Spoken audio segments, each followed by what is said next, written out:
So, here in the United States and much of the rest of the world, we're all supposed to stay indoors now in an increasing number of states. It's not just a suggestion. And while my response to this kind of thing is typically to try and keep my established plans as much as possible, seeing and hearing about so many people opting to stave off their cabin fever by seeking out films and series they might have missed, preferably content with a lot of installments, sequels, or episodes to be binged, I got to thinking that maybe the best way I could actually be helpful to my fellow citizens for a change would be to put out a, hey, maybe try binging these list of my own here on the big picture. So that's going to be today's little experiment. Before we jump in, let me say up front, this was all compiled based on content available through at least one mainstream legal streaming service in the US, none of which were involved with or should be considered promoted in the commercial sense by me or this series. I also don't have any control over how long a title remains on a service or what its presence is like globally, so check your own listings, and if you're watching this in the future and none of it applies anymore, well, sorry, but hey, at least we made it. Anyway, here's my recommended distractions from the end of the world.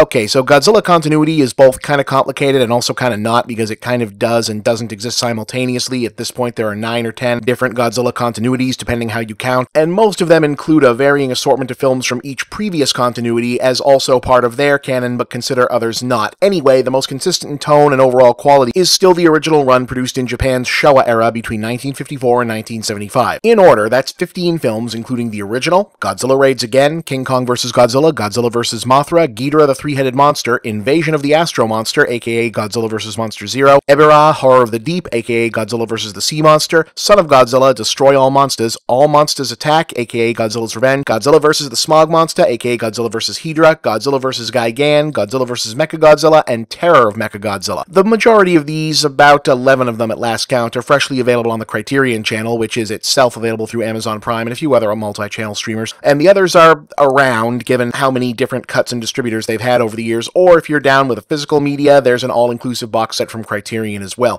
Even the newer Godzilla films mostly reference these, so call it your foundational kaiju education. If you've never seen or possibly never heard of this at one point massively popular series of detective comedies starring William Powell and Myrna Loy, they're one of the best examples of just how staid, stuffy, and slow-paced the golden age of Hollywood absolutely was not. Loosely adapted from books by Dashiell Hammett, the original surprise blockbuster from all the way back in 1936 and its 4 sequels are all about a husband and wife pair named Nick and Nora Charles. He's a retired police detective, she's an independently wealthy heiress who took up with him because she likes the excitement of being adjacent to crime fighting, and also because they are both what we would today call serious alcoholics, who, thanks to Nora's near unlimited wealth, like to travel the world, party hard, slam down as many cocktails as a human being possibly can, and in between that, they also like to solve the occasional murder mystery, because there's only so much booze in the world, and that's also a fun thing to do. These are light, fun, fast-paced movies that are all about witty banter, clever twists, cast chemistry, and especially the first 3 of them seriously hold up. Okay, you want a long watch? Okay, here's a long watch. From 1992 to 2006, Warner Bros. Animation put out 5 consecutive animated superhero TV series based on DC Comics characters that started out as a Batman cartoon whose creators were able to go hog wild and craft something way better than anyone expected because the studio didn't care so long as a Batman cartoon was getting made, and gradually evolved into a greatest hits of the DC Comics arcana with a bunch of additional original material, and ultimately became what many now consider the modern vision of the DC universe that everything else since, including the comics, can only hope to live up to, right down to sporting its own consistent internal continuity, which, yes, means that watching the series and the 2 canonical spin-off movies in order turns the whole thing into a single massive generation-spanning epic with its own future, past, and everything in between. Basically all of which is available on the DC Universe streaming service and a few others still. For the record, that order goes Batman the Animated Series, the Batman Mask of the Phantasm animated movie, the New Batman Adventures, Superman the Animated Series, those last 2 take place concurrently, so pick which one you want to go first, Batman Beyond, which yes takes place in the future after the subsequent shows chronologically, but continuity-wise comes in the middle as a flash forward that sets up a few plot threads that pay off in the past because the later shows had time travel stories, the Batman Beyond Return of the Joker movie, Justice League, and its follow-up Justice League Unlimited. Is that a lot of cartoons? Yeah. Are there some clunkers in there? Also, yeah, a few, but not nearly as many as you'd think with that much TV, and watched together as a straight shot, it's really striking to see how much everything changes, but also stays consistent. The single-dad action hero franchise by which all others will forever be judged, Lone Wolf and Cub is best known as a beloved long-running manga series in Japan, but also inspired this 6-film movie series regarded as possibly the best live-action manga translation ever, and easily 6 of the best no-bullshit, blood, steel, and guts samurai action movies of all time. Set in feudal Japan, the saga follows Master Samurai Ogami Ito, once the exalted chief executioner of the shogun, after he's framed for treason and expelled from the royal court by his enemies, who also murder his wife but fail to kill their infant son, meaning that Ito now begins the life of a Ronin samurai, traveling the countryside, performing assassinations, protection, and general problems in need of man with sword. For hire, he's also doing it while shepherding his kid around with him in a baby carriage. The 6 features in question, Sword of Vengeance, Baby Cart at the River Styx, Baby Cart to Hades, Baby Cart in Peril, Baby Cart in the Land of Demons, and White Heaven and Hell, are all available via the Criterion Channel and are a bloody, violent good time. Okay, how about another cartoon? Disney Plus, as you may be aware, has almost every Marvel cartoon ever produced sitting right there on the service, and that includes this often overlooked, quintessentially early 80s offbeat weird project, which in its day represented Marvel aiming for a Super Friends-style hit back when basically no one outside of fandom cared about the Avengers. Most often noted for its iconic disco theme music and surprisingly large number of moderately obscure to well-known Marvel cameos, it's really best described as a kind of beta version precursor to the fantasy heroics, snarky banter, relationship drama fusion later popularized by live-action shows like Buffy the Vampire Slayer and the CW DC series today, following the exploits of a cool-ish college-age Peter Parker and his friends who both happen to be former members of the X-Men, Bobby Drake aka Iceman and Angelica Jones aka Firestar. Notably, Firestar was invented for this show after the original plan of using Human Torch Johnny Storm fell through over rights issues. She wouldn't end up being added to the official comics canon until much later. A fun thing to look for across the series, which is indeed pretty cheesy and while definitely a good nostalgia kick if you, like me, remember watching it as a kid, is best watched ironically these days, is just how often the 3 main characters are just complete assholes to each other. The relationship dynamic positions Spidey and Iceman as both near constantly trying to one-up each other in openly stated hopes of impressing Firestar and maybe adding a with benefits to their part of the team name, and her not really going for it, but also enthusiastically encouraging them to keep fighting over her anyway because she thinks it's funny or gets off on the attention and power trip, who knows. Point is, it's a weirdly toxic friendship trio to build a kids cartoon around, which now makes it all the more funny. Yeah, alright, I think that's enough for today.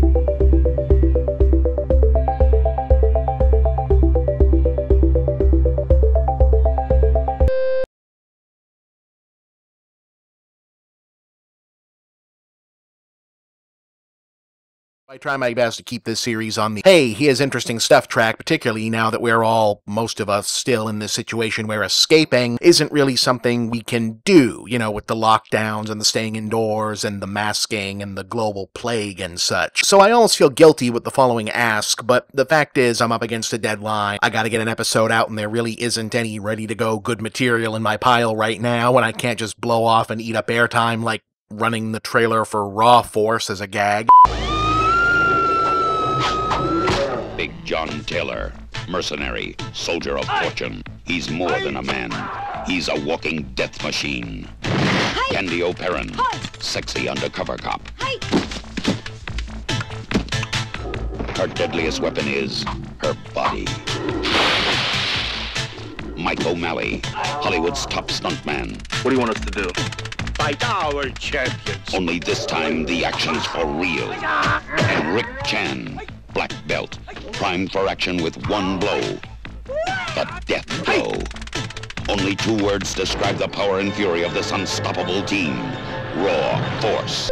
So I guess this is where we once again break down and run the semi-serious, hey, let's get real about stuff check-in episode. Okay, so indulge me, I guess, and watch the soothing ocean footage. It's good for you, they tell me. I mean, I feel like this has to be okay to acknowledge once in a while as someone whose job on this show specifically is helping people distract themselves from and numb the pain of modern daily life with popular culture and nostalgia and such, that there's a point where even the most comfortable blanket of that stuff is itself sort of suffocating, and no matter how safe your fortress or suit of armor is, eventually it's healthy to want to be outside of it, or at least know at some point you can be. Then that doesn't mean you start carrying machine guns to your governor's house and demanding they open up the Olive Garden again like a bunch of dumb yahoos. But I think it's okay to acknowledge that, fuck yes, I'm getting a little tired of my own surroundings and my own company. That one of the reasons I'm down to doing I Had No Idea bandwidth for today's show is partly because you can only change which room of the apartment is the writing room so many times before that trick stops working. And thinking about why having too little to do makes you more tired is actually another level of mental fatigue. And yes, I heard Henry Cavill might be Superman again after all, but no, I'm not doing 3 shows in a row about the Snyder Cut. You know what? Here is the rest of the trailer for Raw Force. Why not? Join them as their carefree vacation cruise turns into hell on the high seas. What was that? Final port of call. Warrior Island. Uncharted and unexplored. We should not be here. Burial grounds for martial arts masters from the past. Their resting place is defiled. They rise from the dead to avenge their honor. Who will win, the living or the living dead? Join John Dresden, Gillian Kesner, Jeff Binney, Raymond King, and Cameron Mitchell.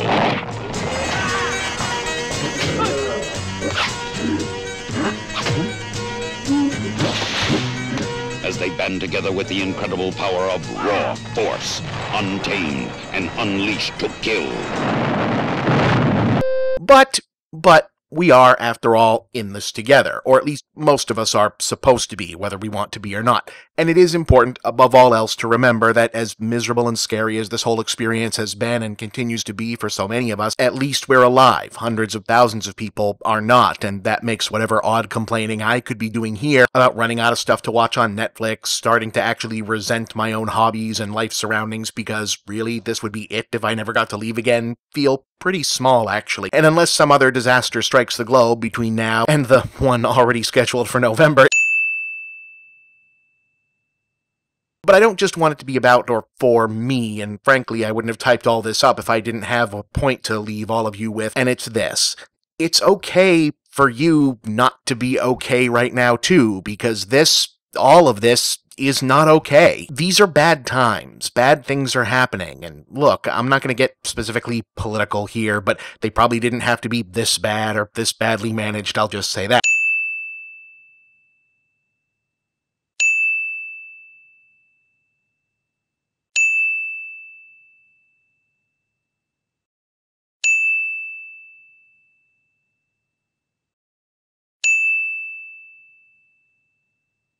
And even though we're all trying to put best foot forward about it, whether it's content creators like me still doing our shows, or you, me, and everyone else cracking ironic jokes on social media, doing TikTok gags, trying to make the one part of the house people can see on the Zoom window look nice and clean, it's okay to still be annoyed or anxious or sad or lonely or bored or frightened or angry or just so damn tired. Whatever you're feeling is probably okay, because the rest of this seriously isn't. And just know that for as long as we're all not okay together, I guess the only thing I can promise to keep doing is making more stuff to give you a few maybe sort of okay minutes out of the week. And that's what I'll keep doing. Probably not always like rerunning the trailer for Raw Force, but I hope you found that funny. And next week I'll have more fun, interesting things to show you. And yeah, sure, okay, we'll talk about Henry Cavill being Superman again maybe at some point, when there's actual news and not just people gossiping on websites to keep their clients' names in the press. Because that's mostly what that is. Which I guess is a long and snarky way of saying, okay or not okay, we will continue to get through this together.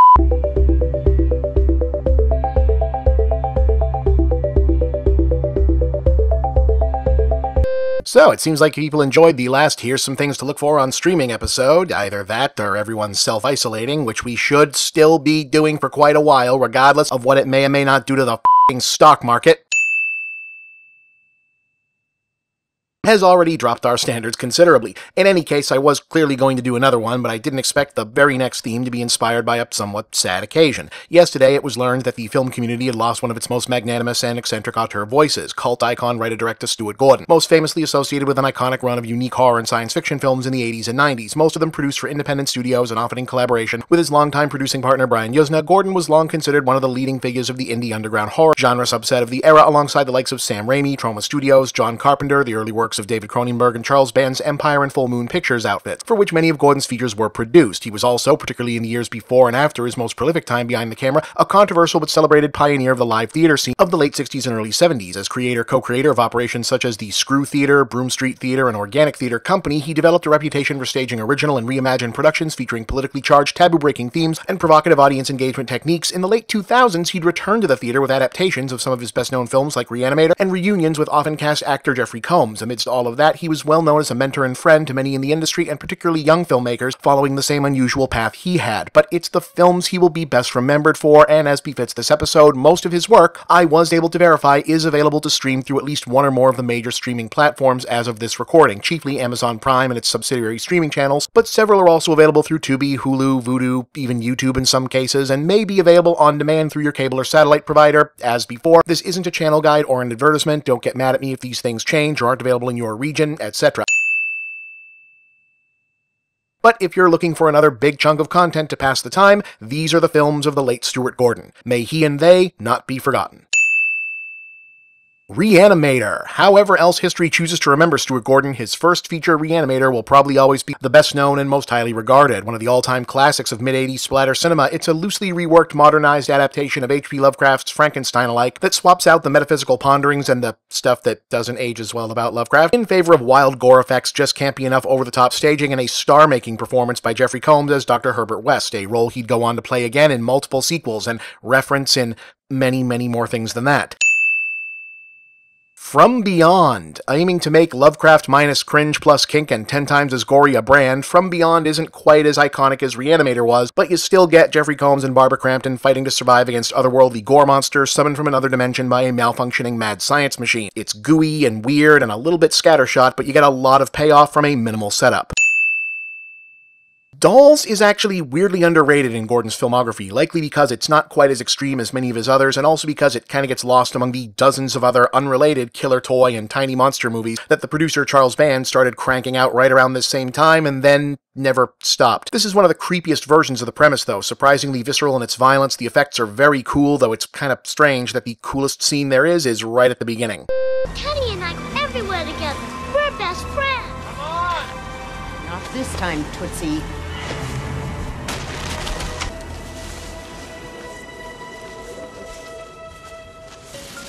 Teddy will get you for that.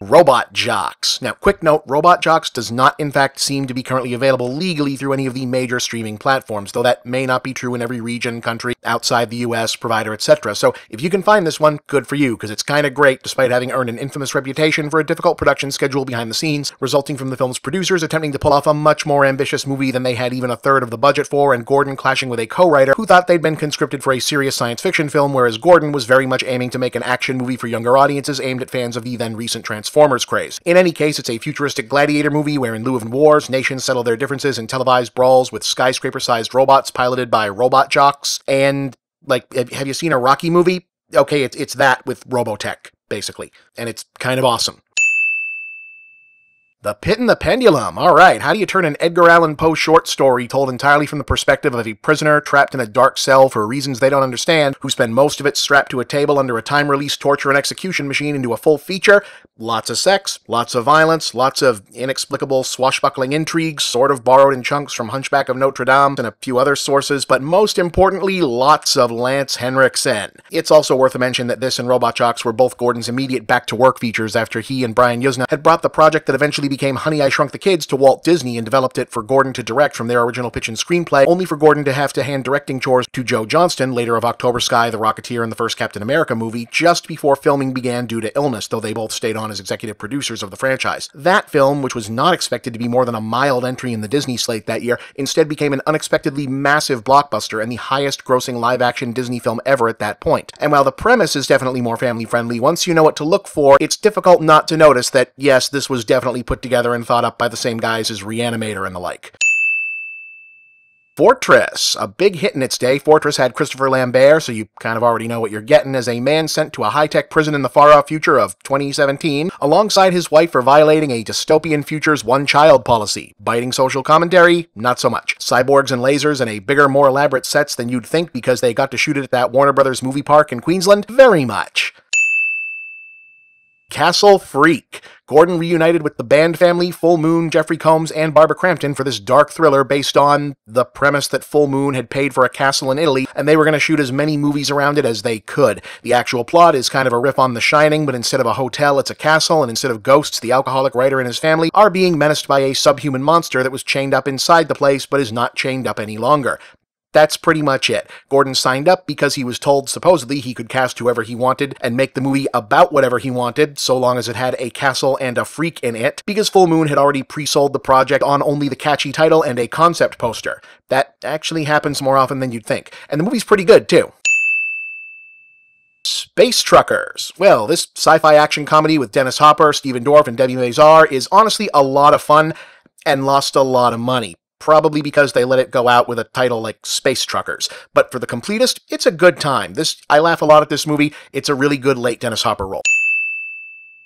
The Wonderful Ice Cream Suit is easily Gordon's most different work, a wholesome, charming, very funny, not at all scandalous or horror-related, whimsical, Capra-esque comedy about male friendship and big dreams based on a play by Ray Bradbury, who, believe it or not, called this the best film he'd ever been involved in. Produced by Roy Disney through his family's Touchstone Buena Vista division, it's a simple comedy with Edward James Olmos, Joe Mantegna, Clifton Collins Jr., Isai Morales, and Gregory Sierra as 5 cash-strapped guys who pool their money to buy and share use of an expensive, one-of-a-kind white suit that each man sees as possibly key to aiding some unrealized goal of their life. It's a cute, underseen movie very much worth seeking out.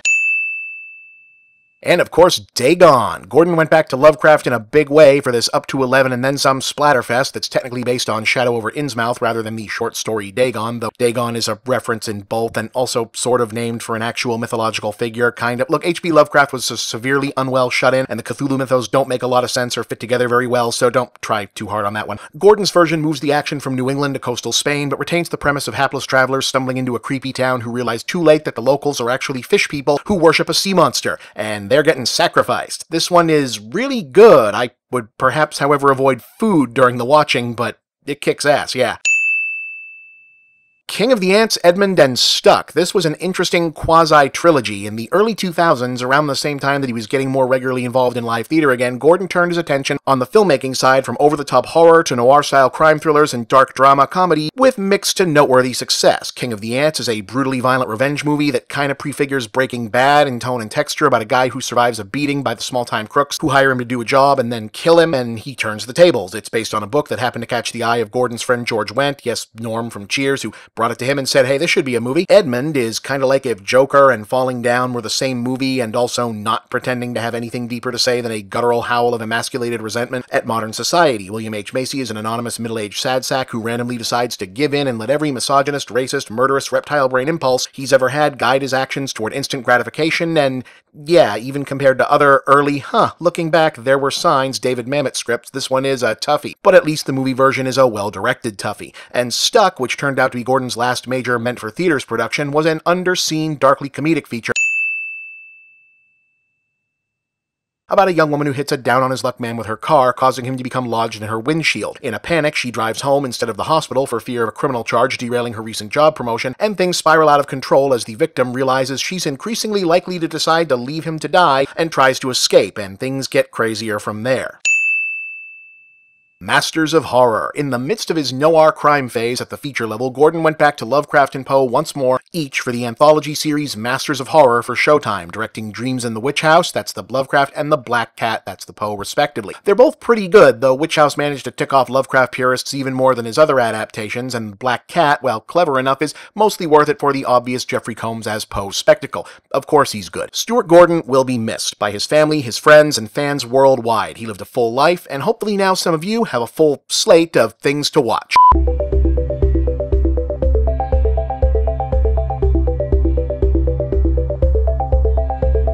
So we're doing this bunker thing for at least another goddamn month, huh? Well, at least I can still take pride in having gone this whole time working for a gaming site and not doing any of the same tired-ass Fallout jokes as everyone— Okay, alright, you're still looking for things to watch organized by theme so you can keep track of it better. Okay, let me give you one name. Takashi Miike, a Japanese director of film, television, direct-to-video, live theater, video games, and God only knows what else dynamo, who's amassed over 100 individual credits across essentially every known genre, despite having only been working for about 30 years. How do you pull that off? Well, at his peak, he was knocking out between 4 and 5 projects a year, although more recently, he's scaled it back to a more reasonable 2 or 3. Are they all good? Well, obviously no one's are, but his batting average is really impressive, all things considered. Are they all easy to find? Many of them, yes. But some, yes, you've gotta hunt for. And also, I know a lot of us have literally nothing better to do right now, so happy hunting! 1, 2, 3, 4. Anyway, part of why MIIKE is so prolific is that he likes to work, and also what were for a long time his most often practiced media of choice was in the world of lower budget video features in the horror, action, yakuza, gangster genre, where oversight was much less stringent than at the corporate studio level, and polish wasn't necessarily as prized as putting out work that was going to stand out immediately on shelves with memorable concepts, original ideas, and stylish execution. He is said to have once opined that a single inventive scene or even one cool shot was worth building an entire movie around or building up to, and while I don't speak Japanese fluently, so I can't be 100% sure about that, more than a few of the titles that immediately established him as an icon of international underground cinema certainly bear out evidence of that having been his approach. His earliest known video and TV work, like Eye Catch Junction, Lady Hunter, Human Murder Weapon, Ambition Without Honor 1 and 2, the Bodyguard Kiba Apocalypse of Carnage Trilogy, Peanuts, Shinjuku Outlaw, Shinjuku Triad Society, Young Thugs, Innocent Blood, Full Metal Yakuza, Rainy Dog. It's probably a good idea for you to watch this a couple times and just write these down, by the way. And Fudo, The New Generation, all shot and released in a mad dash between 1991 and 98, are almost all, on paper anyway, seemingly familiar crime, gangster, campy action girl, and martial arts melodramas of the tight mid-90s Japanese V-cinema cranked out as fast as people would buy them, differentiated by Miike's above-average directorial flourish, penchant for bizarre tonal shifts, and extreme boundary-pushing sex, violence, and taboo subject matter where applicable, and the frequent presence of one fucked up part that you've just gotta see and then show all of your friends.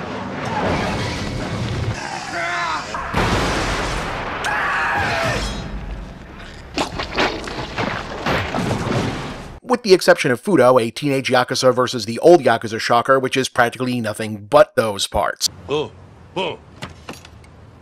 今日は学校はなかつか。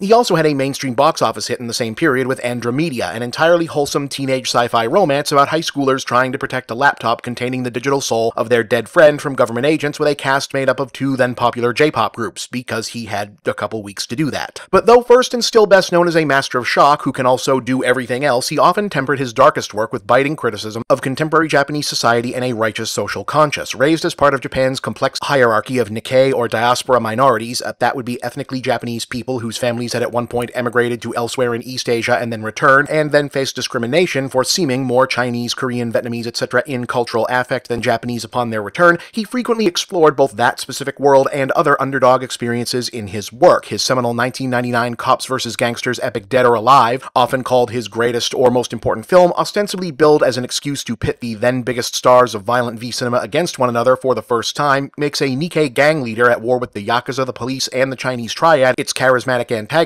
though perhaps it's better known for its jaw-dropping opening sequence, which some have called the birth of 21st century Japanese filmmaking, an extended montage of murder, gluttony, sex, crime, drugs, urban terrorism, some of which I think I can probably get away with showing you.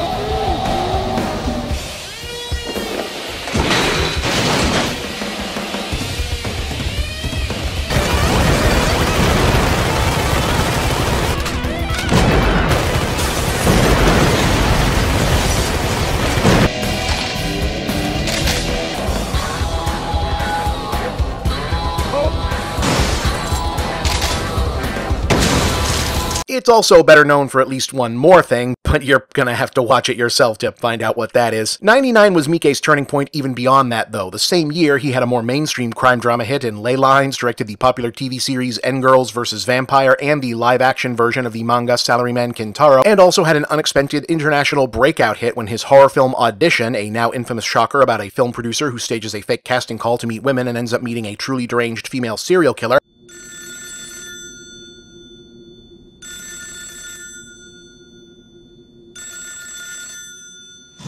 became a global art house smash, which meant a lot of very proper and respectable Western film critics who had never heard of him before got to spend the next couple years in various states of mouth-wide-open abject bewilderment as this hot new name they were obliged to now follow continued to pump out the weirdest, nastiest, not given a fuckest horror, yakuza, ninja, whatever movies, packed to the gills with gore, incest, cannibalism, necrophilia, you name it, on the planet. Including, but not limited to, I can't name them all, folks, the so extreme I'm pretty sure I can't even describe the plot Visitor Q. It's kind of like Tartuffe, as made by a Japanese Lars von Trier. Ichi the Killer, in which a mentally disabled man is brainwashed into being a sadomasochistic hitman. Happiness of the Katakuris, which is sort of like Visitor Q, but a musical. Two More Dead or Alives, unrelated to the plot of the first, same for having the same lead actors in different roles. The acclaimed miniseries Multiple Personality Detective Psycho, several more straightforward Yakuza features, because who needs sleep? Oh, he also produced the first Yakuza video game, and directed the two Yakuza Like a Dragon live-action spin-off movies. The abstract surrealist stream of consciousness samurai philosophical gorefest Izo, Imprint, the only episode of Showtime's Masters of Horror anthology series that was deemed too shocking to air even on pay cable in the US and I think is still banned in Germany. The original One Missed Call, and Gozu, which means bullhead, and in fact features a guy with a bull's head who keeps showing up, but is also sorta like if David Lynch made an upbeat but incredibly gruesome dream logic Yakuza movie that may or may not also be an extended allegory about gay or bisexual male self-acknowledgement.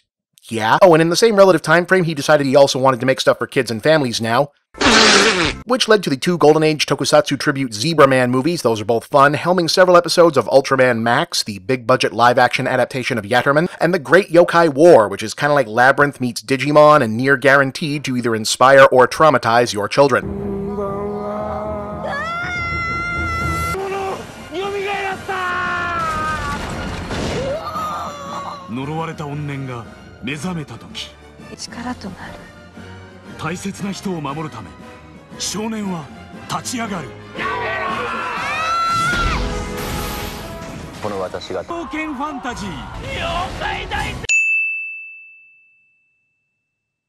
This greater segue into what qualifies as the mainstream in domestic Japanese entertainment proved surprisingly fruitful, leading to MIIKE receiving possibly the best international reviews of his career for the played-straight historical action melodramas 13 Assassins and Harakiri, Death of a Samurai, and the big box office success of the live-action Phoenix Wright movie and Ninja Kids.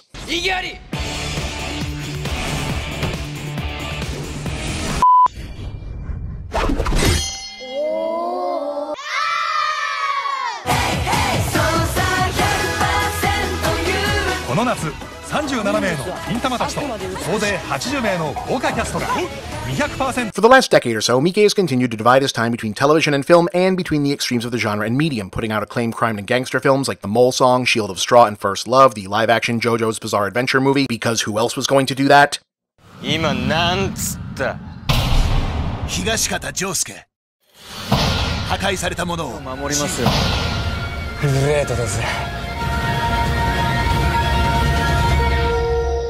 The samurai epic Blade of the Immortal, the fact-based biopic Lion Standing in the Wind, the sci-fi actioner Terraform Mars, the killer teacher horror flick Lesson of the Evil, which for obvious reasons most international distributors didn't even want to touch.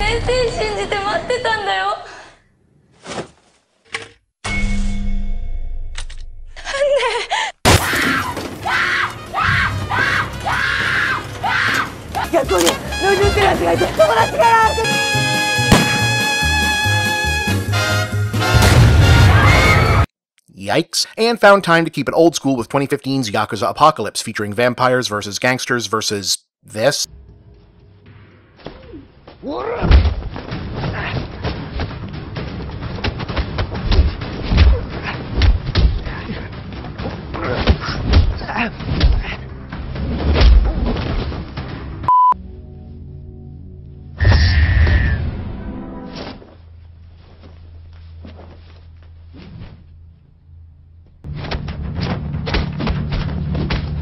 And as for what he was up to on the television side, well, if you thought I was exaggerating when I said this guy has done everything,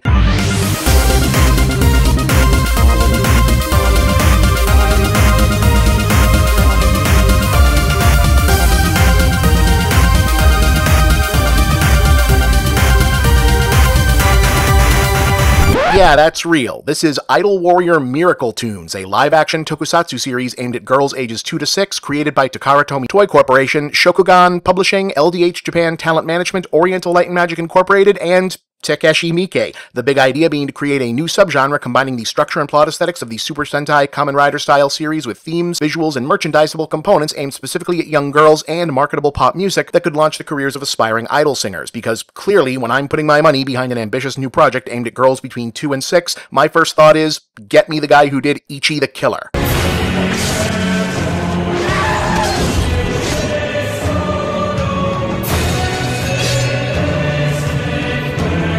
But it worked. MIIKE directed and had creative oversights for all 51 episodes of this, which is about middle school girls who get music-based superpowers from magic CGI animals and battle monsters who want to take over the world and make everyone sad and such. And while the series was only a modest success in TV ratings, it blew up across Japanese YouTube. The music released in character by the actresses sold very well, as did tickets to live concerts, and the concept was so well received by its audience that MIIKE was immediately conscripted back to knock out another 51 episodes of a sequel series, Magical Heroine Majima Pure, followed by a third series, Secret Heroine Phantomirage, which I think is either still going or just wrapped, all of which got their own concert tours and led LDH to create a spin-off supergroup known as Girl Square, consisting of the singers who came up as graduates of MIIKE's Magical Heroines franchise, a venture which over the last 5 years he is now so strongly associated with as to have an entirely separate fan following among a generation of young Japanese girls and a newfound reputation as a mentor figure to newcomer talent in the Japanese TV industry, as many of the production personnel hired for the initial lower-budget run of Miracle Tunes were brought aboard with very little on-set experience in an effects-heavy production or the challenges of managing a young cast, hence the hiring of the guy who can knock out 100 movies in this amount of time.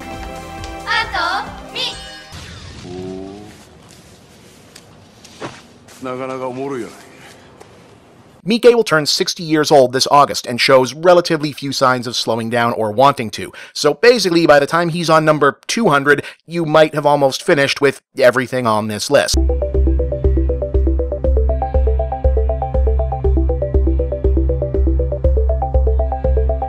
Okay, so may you live in interesting times, huh? As ever, finding escapism in uncertain times is challenging and can feel almost inappropriate, but there's also such a thing as decompressing, if only for 90 minutes at a time. So, in a recent video, I invited a measure of levity by running clips from the trailer for a famously not good but unintentionally funny movie called Raw Force. Big John Taylor, mercenary, soldier of fortune. He's more than a man. He's a walking death machine. Candy O'Perrin, sexy undercover cop. Her deadliest weapon is her body. Mike O'Malley, Hollywood's top stuntman. This time the action's for real. And Rick Chan, black belt. Only 2 words describe the power and fury of this unstoppable team. Raw Force. Which people seem to really enjoy, and even with some of the world reopening, I know everyone's binge fest needs are still quite needy. So, okay, bad, odd, or just weirdly obscure action films out there in the general streamable world? Alright, here's a handful I know of. You ever watch Full House and wonder, hey, before he was doing a parody of 80s tough guys as Uncle Jesse, did anyone try to have John Stamos do the real thing in a movie?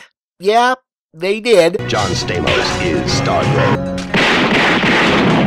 Blanche Stargrove. And Never Too Young to Die is the reason they didn't again. This one definitely falls into the funny because it's bad camp, because the actors aren't good, it's sloppy, it goes on forever, and the obvious gag of George Lazenby playing Stargrove's father, making this a wink-wink, unofficially the son of James Bond franchise starter. The new American hero. Go! He inherited all of his father's enemies. And just one of his friends. Vanity is Danja. Give me the Gene Simmons is Ragnar. Yeah! The sting of death. Stargrove! Means it's mostly just an isn't this guy cool setup for sequels that obviously never happened. Oh, and also Gene Simmons' bad guy is like a fairly unpleasant transphobic caricature even for the era, so, you know, maybe watch this one like after Pride now that I think about it.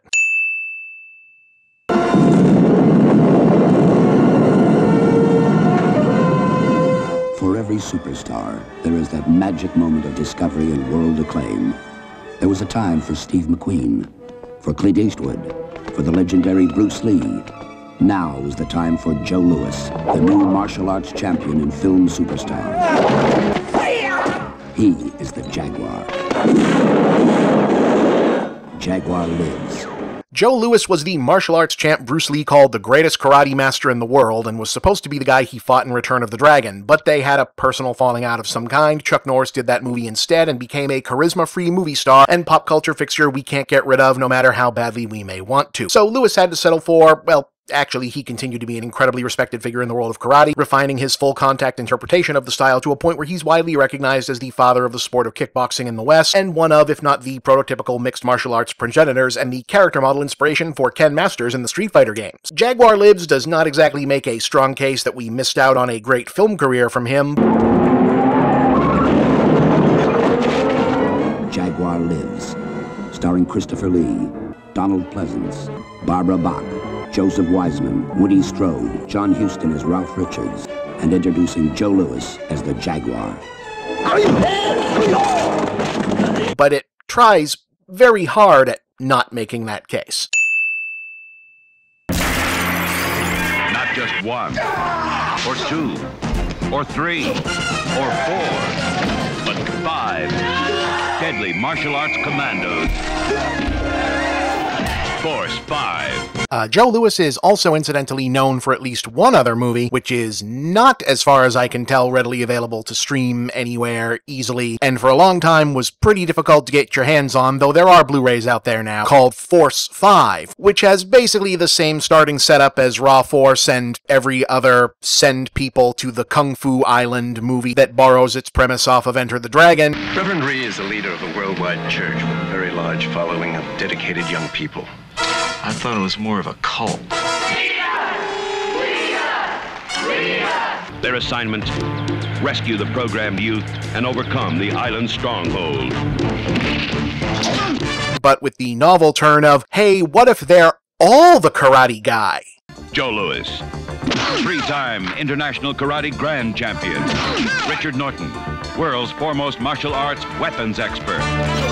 Benny the Jet Urquidez, world full-contact welterweight champion. Sonny Barnes, California heavyweight karate champion. Master Bong Suhan, 8th degree black belt. Except for the woman. He has the leadership. He has the strength. He has the speed. He has the skill. And she has everything else.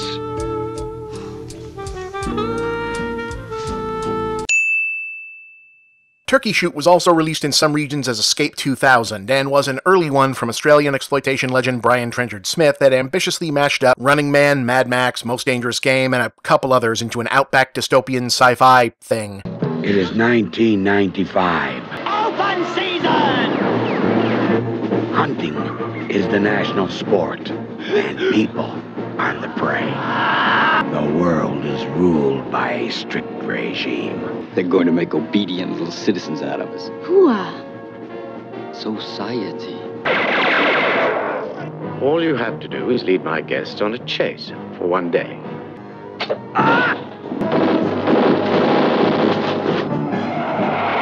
Please take me with you. Don't leave me here.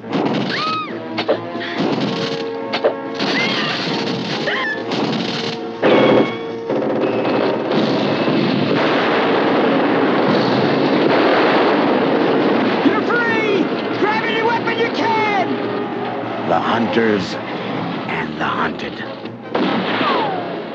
The quick and the dead. Oh, shit! Oh. Memorable? Oh, definitely, yeah. Does it work?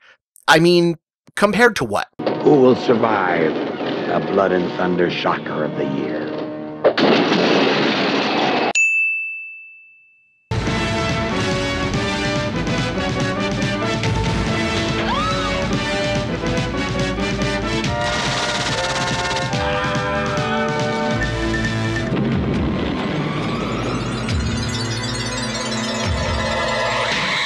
The Zero Boys. Dawn. of a new breed of heroes. Oddly overlooked in its day, from maverick Greek multimedia auteur Nico Mastorakis, The Zero Boys is one of those 90% premise B movies where you can't quite believe this hasn't been done a bunch more times than just this. It's another Texas Chainsaw riff where a bunch of people in the woods take shelter in the wrong cabin and find themselves menaced by a group of psychotic backwoods human-hunting serial killers, but this time the unlucky campers happen to be a dopey but not stupid team of local paintball champions who also happen to be armed with some very real guns of their own. The hunters become the prey. The blood is no longer paint. The time to fight back is now.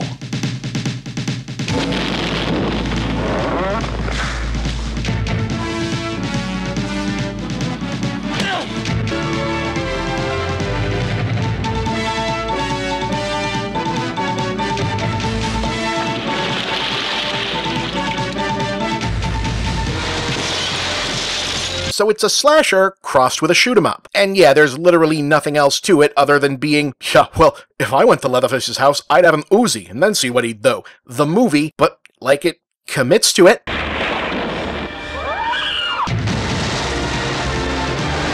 Okay, so next time you need to cool down a bit, maybe one of these might be of some help to you.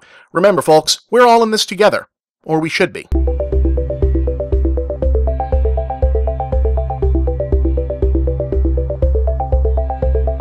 Last week, we had occasion to ruminate on the unfortunate state of Harry Potter fandom, grappling with author J.K. Rowling's public meltdown against transgender rights groups and the broader question of how the audience responds to creators gone bad. But this week opened with a sad reminder of when the situation can reverse itself via the sad passing from cancer at age 80 by film director Joel Schumacher, whose long and eclectic Hollywood career was for a time overshadowed by being made a scapegoat for the supposed failings of an entire genre for the crime of having directed an underwhelming Batman sequel. A true journeyman in the old school sense of the word, trained at New York's Fashion Institute of Technology, and originally entering Hollywood as a costume designer before garnering connections and experience that led to writing the film Car Wash, the feature adaptation of the musical The Wiz, and directing DC Cab and The Incredible Shrinking Woman with Lily Tomlin, he first gained real notoriety for The Lost Boys and St. Elmo's Fire, films featuring multiple young actors of a troupe at the time dubbed the Brat Pack by the entertainment press, with Lost Boys in particular proving especially resilient on reprisal in the subsequent years as an especially novel and forward-looking entry in the youth vampire subgenre. He also helmed the stylish supernatural horror feature Flatliners and Falling Down, a dark thriller with Michael Douglas as a seemingly ordinary schlub who descends into an increasingly destructive urban rampage with increasingly powerful guns and weaponry, which many people dismissed as either an awkward dark comedy or just another unlikely psycho revenge spree movie, but today feels almost something like a documentary, or at least a rip from the headline's cautionary tale about staying the hell away from twitchy, uptight, middle-aged white guys with a lot of petty grievances to get mad about all at once. We stopped serving breakfast at 11:30. Have you ever heard the expression, the customer is always right? Yeah, well, hey, I'm really sorry. Yeah. Well, hey, I'm really sorry, too. No, it's an accident! It's an accident!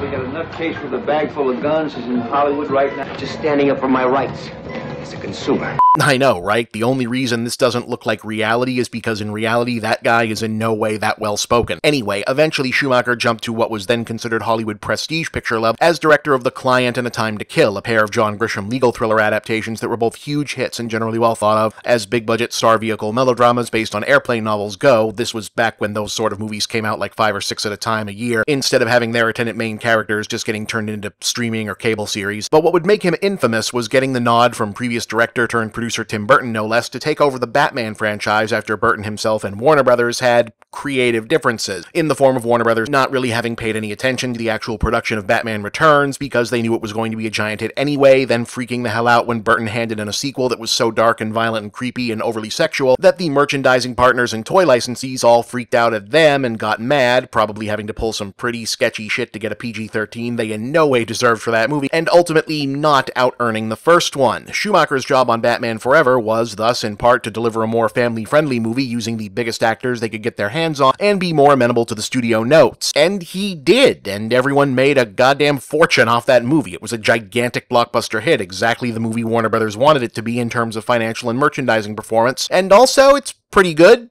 Not great, but fun. Unfortunately, its follow-up in Batman and Robin was significantly less successful on all fronts, with the director, writer, and actors being even more hampered by studio merchandising concerns and unable to deliver a film anyone found very satisfying. More troublingly, fan backlash against the radically different tone established by Schumacher versus the previous installment, stoked in the fires of the early internet message board culture, had come to focus on elements in the production aesthetic nodding to the theatrical camp aesthetic and Schumacher's own then rare status as an openly out-of-the-closet gay filmmaker, leading to the kind of coverage you can expect. Said coverage only worsened over time when Warner Brothers ended up blaming the film's box office underperformance not on their own decision-making, but on said internet gossip sites, which only ended up making such sites more popular. Unfairly branded as something like the second coming of Ed Wood and savaged continuously for years as the man who killed comic book movies, Schumacher opted to reinvent himself by returning to smaller dramas and genre thrillers with the Boot Camp Indie Tigerland, Flawless, 8mm with Nicolas Cage, the Larry Cohen scripted Phone Booth, and the biopic Veronica Guerin with Cate Blanchett.